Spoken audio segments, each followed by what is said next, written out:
উমর ফারুক রাদিয়াল্লাহু তাআলা আনহু চলতে চলতে এক পথিকের মধ্যে দেখা হলো, এক রাখালের সঙ্গে দেখা হলো। তিনি রাখালকে ডাক দিয়ে বললেন, ওহে বালক, আমরা তোমার কাছে কিছু দুধ পান করার জন্য আবেদন করতেছি, তুমি আমাদের কাছে একটা ছাগল বিক্রি করে দাও। ওই জমানার সিস্টেম ছিল, যারা রাখাল ছিল, মালিক যিনি ছিলেন তার পক্ষ থেকে আদেশ থাকতো, যদি কোনো মুসাফির, যদি কোনো পথিক দুধ পান করার জন্য যদি বলতো, তাহলে অনুমতি ছিল তাদেরকে দুধ পান করানো। কিন্তু ওই রাখালের মালিক এমন ছিল, তার মধ্যে অনুমতি ছিল না দুধ পান করানো। রাখাল বলতেছিলেন, ইয়া গোলাম, আমার কাছে তো দুধ পান করানোর অনুমতি নাই, আমি কিভাবে আপনাকে পান করাবো? তিনি বলতেছেন, হযরত ওমর ফারুক রাদিয়াল্লাহু তাআলা আনহু বলতেছেন, তোমার মালিক কি দেখতেছে কিনা তুমি বলো। ওমর ফারুক রাদিয়াল্লাহু তাআলা আনহু এর কথা শুনে ওই রাখাল ছেলে ডাক দেয়া বলতেছেন, হাদা ফাইনাল্লাহ,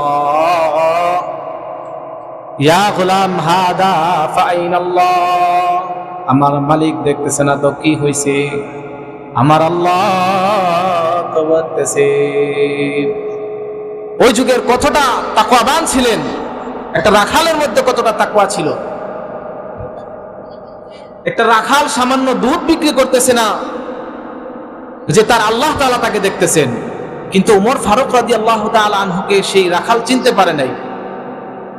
উমর ফারুক রাদিয়াল্লাহু তাআলা আনহু এখান থেকে সরে গিয়ে বলতেছেন, আমার রাষ্ট্রের মধ্যে যদি এমন প্রত্যেকটা মানুষ হয়ে যায়, এমন মানুষগুলা যদি আমার রাষ্ট্রের মধ্যে হয়ে যায়, তাহলে আমার রাষ্ট্রের মধ্যে কোনো চোর বাটপার থাকবে না, লম্পট থাকবে না, চাঁদাবাজ থাকবে না, জিনাকুর থাকবে না, ব্যভিচার থাকবে না। আমার রাষ্ট্র খুব সুন্দরভাবে পরিচালনা হবে।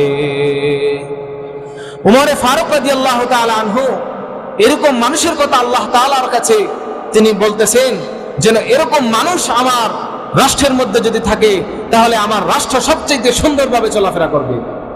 আজকে তো আমাদের রাষ্ট্র এমন হয়ে গেছে যে প্রত্যেকটা সেক্টরে চোর, বাটপার, লম্পট, চাঁদাবাজ সবকিছু ঢুকে গেছে। ভালো মানুষ খুঁজে পাওয়া খুবই দুষ্কর। আপনি প্রত্যেকটা সেক্টরে যাবেন, এখানে চাঁদাবাজি। আপনি ছোট থেকে ছোট একটা কাজ করতে যাবেন, সেখানেও চাঁদা দিতে হবে। কেন? মানুষের ভিতরে তাকওয়া নাই, মানুষের ভিতরে তাকওয়া নাই, তাকওয়া সরে গেছে। আল্লাহ পাক রব্বুল আলামিন বলতেছেন, ইয়া আইয়ুহাল্লাযীনা আমানুত্তাকুল্লাহা ওয়া কুনু মা'আস সাদিকিন, তোমরা তাকওয়া অবলম্বন করো, আল্লাহকে ভয় করো। আর ভয় করার পদ্ধতি কি? তুমি ভালো মানুষের সাথে চলাফেরা করো। ভালো মানুষের সাথে আপনার চলাফেরা করতে হবে, ভালো জায়গার সাথে আপনার সম্পর্ক করতে হবে।